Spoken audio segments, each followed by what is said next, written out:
وہ نبی جنہیں ایک ویل نے نگل لیا تھا۔ ایسا کیا گناہ سر انجام دیا تھا انہوں نے کہ وہ 40 دن تک ایک مچھلی کے پیٹ میں رہے۔ آج ہم اس ویڈیو میں جانیں گے ایک ایسی عظیم ہستی کے بارے میں جس کا واقعہ قرآن پاک میں بیان کیا گیا ہے، حضرت یونس علیہ السلام۔ تاریخ میں دیکھا جائے تو اسوری قوم ایک بہت ہی عظیم اور طاقتور قوم جانی جاتی ہے۔ اس کا دارالحکومت اشور تھا، جو کہ بنی اسرائیل کی قوم سے تعلق رکھتے ہیں، جو کہ بخت نصر کے حملے کے بعد بابل اور عراق میں غلام بنا کر لائے گئے تھے۔ عراق کے شہر موصل میں ایک بستی تھی جسے عموماً نینوا کے نام سے جانا جاتا ہے۔ وہاں پر اشور کے کسی حکمران نے اپنے کسی دیوتا کے نام پہ ایک مندر بنایا تھا، جس کے بعد آہستہ آہستہ باقی بادشاہوں نے بھی مندریں بنانا شروع کر دیا، اور یہی سب چلتے چلتے آخر کار ایک ایسا وقت آ گیا کہ یہ چھوٹی سی بستی اشور کا دارالحکومت بن گیا۔ اشوری لوگ پتھر تراشنے کے کام میں بہت ماہر تھے، اور اسی فن کا فائدہ اٹھاتے ہوئے انہوں نے جگہ جگہ اپنے دیوتاؤں کے نقش و نگار بنائے ہوئے تھے۔ اشودر ان کا سب سے بڑا دیوتا تھا۔ اس کے علاوہ یہ لوگ بادشاہ کو بھی ایک خدا کا درجہ دیا کرتے تھے۔ یہ لوگ کفر و شرک میں آخری حد تک مبتلا ہو چکے تھے۔ تبھی اللہ نے اس قوم کی ہدایت کے لیے حضرت یونس علیہ السلام کو بھیجا۔ حضرت یونس علیہ السلام کا دوران 700 قبل مسیح میں تھا۔ ان کا پورا نام یونس ابن متہ تھا، اور یہ حضرت ہود علیہ السلام کی اولاد میں سے تعلق رکھتے تھے۔ حالانکہ کہیں پہ لکھا گیا ہے کہ ان کا تعلق بنی اسرائیل سے تھا۔ حضرت یونس یوسف علیہ السلام کے چھوٹے بھائی بنیامین کے بیٹے تھے۔ نبوت ملتے وقت آپ کی عمر صرف 28 سال تھی۔ آپ اشوری بادشاہ کے پاس گئے اور انہیں پیغام حق سنایا اور انہیں اسلام کی دعوت دی۔ انہیں خدائی کے جھوٹے دعوے سے توبہ کرنے کا حکم دیا اور اسرائیلی قیدیوں کو چھڑانے کا بھی کہا۔ بادشاہ حضرت یونس علیہ السلام کی باتیں سن کر آگ بگولا ہو گیا اور ان کے پیغام حق کو ٹکراتے ہوئے ان کا جانی دشمن بن گیا۔ جب بادشاہ سے حضرت یونس نا امید ہوئے تو وہ نینوا کے لوگوں کے پاس گئے اور انہیں اسلام کی دعوت دی۔ انہوں نے لوگوں کو بتایا کہ صرف اور صرف اللہ ہی عبادت کے لائق ہے، اور شرک اور بت پرستی سے پیچھے ہٹ جائیں اور صرف اللہ کی عبادت کریں اور ان سے توبہ کر لیں۔ اور ٹھیک ان کے بادشاہ کی طرح موصل کے لوگوں نے بھی ان کے پیغام کو ٹکرا دیا۔ حضرت یونس علیہ السلام کو بھی اسی طرح ٹکرایا گیا جس طرح ان سے پہلے آئے گئے پیغمبروں کو ان کے لوگوں نے ٹکرایا تھا۔ کافی سمجھانے کے باوجود جب وہ لوگ نہیں مانے تو حضرت یونس علیہ السلام نے لوگوں کو اللہ کے عذاب کے بارے میں بتایا۔ ان لوگوں کو آگاہ کیا کہ اگر تم لوگ صحیح راستے پہ نہیں آئے تو اللہ کا عذاب تم لوگوں کے اوپر مسلط ہو جائے گا، وہ عذاب جو ان سے پہلے آئی ہوئی قوموں کے اوپر نازل ہوا تھا جب انہوں نے اپنے نبیوں یا پیغمبروں کو ٹکرایا تھا۔ بہرحال حضرت یونس علیہ السلام کی بہت التجا کرنے کے بعد بھی جب وہ لوگ نہیں مانے اور آپ کے صبر کا پیالہ بھر گیا تو وہ وہاں سے چلے گئے۔ آپ نے ہار مان لی کہ یہ لوگ میری نہیں سن رہے، تو انہوں نے کیا کیا؟ وہ چلے گئے بنا اللہ کی ہدایت دیے، بنا کسی وحی کے نازل ہوئے، تاکہ وہ کسی اور قوم کو ڈھونڈ سکے جنہیں وہ پیغام حق سنائے۔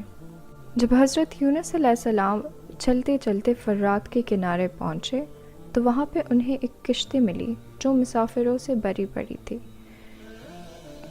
آپ بھی اس کشتی میں بیٹھ کر سمندر میں سفر کرنے لگے۔ ادھر نینوا کی طرف کالے خوفناک بادلوں نے اپنا رخ کر لیا، اور وہاں کے لوگ سمجھ گئے کہ یہ اللہ کا عذاب ہے، وہی عذاب جس کے بارے میں حضرت یونس علیہ السلام نے ان کو آگاہ کیا تھا۔ اور جو ہی وہ بادل دھڑکتی بڑکتی بجلی کے ساتھ ان کی طرف آنے لگے تو ان سب نے توبہ کر لیا۔ سب بچے، بوڑھے، آدمی، عورت سجدے میں گر گئے اور اللہ سے انہوں نے توبہ کر لی اور اللہ پر یقین لانے کا دعویٰ کیا۔ چونکہ وہاں پہ ایک بھی ایسا شخص نہیں تھا جو اللہ پہ ایمان نہیں لایا تھا، تو وہ بادل وہاں سے چلے گئے۔ اور اسی دوران حضرت یونس علیہ السلام کشتی میں بیٹھ کر مسافروں کے ساتھ سفر کر رہے تھے کہ دیکھتے ہی دیکھتے بڑی بڑی لہریں اٹھنے لگی اور سمندری طوفان آ گیا، اور جس کشتی میں وہ لوگ بیٹھے ہوئے تھے وہ کشتی ڈوبنے لگی۔ تو مسافروں نے اپنا ساز و سامان سمندر میں پھینکنا شروع کر دیا۔ جب اس سے بھی بات نہ بنی تو انہوں نے لوگوں کو پھینکنے کا فیصلہ کیا۔ انہوں نے یہ فیصلہ کیا کہ ہم قرآن اندازی لگائیں گے اور جس کا بھی نام آئے گا اسے سمندر میں پھینک دیا جائے گا۔ جب انہوں نے قرآن اندازی لگائی تو ایک نام آیا، یونس۔ جب انہوں نے حضرت یونس علیہ السلام کو دیکھا کہ یہ تو ہمیشہ سچ بولتا ہے، پاک دامن انسان ہے، تو انہوں نے سوچا کہ یہ قرآن اندازی غلط ہے، ہم ایک دفعہ پھر سے کرتے ہیں۔ دوسری دفعہ کیا، پھر سے نام آیا، یونس۔ انہوں نے کہا نہیں، یہ اتفاق ہوگا، تو انہوں نے تیسری دفعہ کیا۔ تیسری دفعہ پھر سے آیا نام، یونس۔ تب حضرت یونس علیہ السلام سمجھ گئے کہ یہ اللہ کی طرف سے اشارہ ہے، اور انہوں نے بتایا کہ مجھے پھینک دو۔ تو حضرت یونس علیہ السلام کو سمندر میں پھینک دیا گیا، اور وہاں پر اللہ کی شان و برکت دیکھیں کہ اللہ کے حکم سے ایک ویل نے آپ کو نکل لیا۔ کچھ وقت بعد جب حضرت یونس علیہ السلام نے ویل کے پیٹ میں اپنے آپ کو زندہ پایا تو وہ سجدے میں گر گئے اور اللہ سے معافی مانگی کہ یا اللہ، میں تیری رضا کے بغیر وہاں سے نکل آیا، تو نے مجھے کوئی حکم نہیں دیا تھا، میں پھر بھی وہاں سے نکل آیا۔ اس وقت اللہ نے قرآن پاک میں 3 اندھیروں کا ذکر کیا، رات کا اندھیرا، سمندر کا اندھیرا اور مچھلی کے پیٹ کا اندھیرا۔ جب حضرت یونس علیہ السلام مچھلی کے پیٹ میں تھے تو انہوں نے اللہ سے یہ دعا کی کہ یا اللہ، تیرے سوا کوئی معبود نہیں، تو یکتا ہے، میں تیری پاکی بیان کرتا ہوں، بے شک میں اپنے نفس پر خود ہی ظلم کرنے والا ہوں۔ روایات کے مطابق اگر حضرت یونس علیہ السلام یہ تسبیح نہ کہتے تو وہ آخرت تک مچھلی کے پیٹ میں رہتے۔ 40 دن تک مچھلی کے پیٹ میں رہنے کے بعد اللہ کے حکم سے مچھلی نے حضرت یونس علیہ السلام کو سمندر کے کنارے اگل دیا۔ اتنے عرصے تک مچھلی کے پیٹ میں رہنے کے باعث حضرت یونس علیہ السلام کا جسم اس حد تک کمزور ہو چکا تھا کہ وہ اٹھ بھی نہ سکتے تھے۔